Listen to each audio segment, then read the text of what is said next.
So, as u kind weer in hierdie tyd wil trou, laat hom afstaan. Laat hom afstaan met 'n suur hart.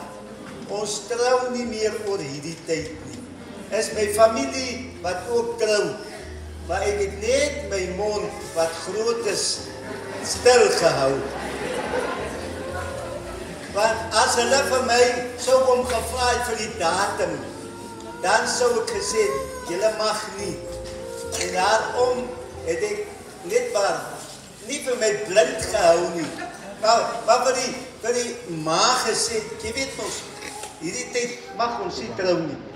Toe het sy my so, asseblief net nie dit nie. En ouderling meisie, nou die klein ma, het ook niks gesê nie. Die besoekers het niks uit te waai met ons sake nie. Hulle doen soos wat ons hulle aangee. Daarom is hulle vanoggend hier. As u terugry, ry baie mooi, veilig en mooi. En eet lekker. En don't overdo it. En ek wil toch, ek het baie duiselig gevoel in die diens. En my neus sal my nie in die steek laat nie. Jy weet, die film, wat die ouens, nou as hulle gister lekker was nie, wat is die naam van die film? Wat is die naam van die film?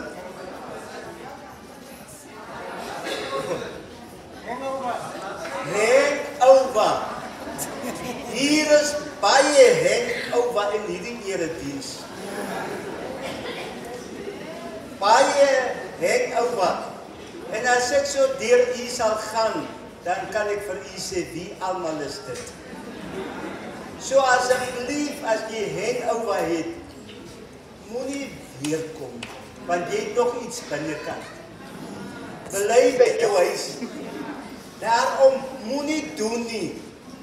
As jy weet, jy moet Sondag keer toe kom. Asseblief doen dit nie. Ou sê Antonia, ek weet hierdie kinders is by jou veilig. Hulle doen nie hangovers nie. So, en as hulle hangover by jou is, roep my uit. Laat ek die hangover gaan aanspreek. Baie dankie. Mag dit met u goed gaan, pastoor. Mooi bly. Kyk na hierdie hangouers van jou.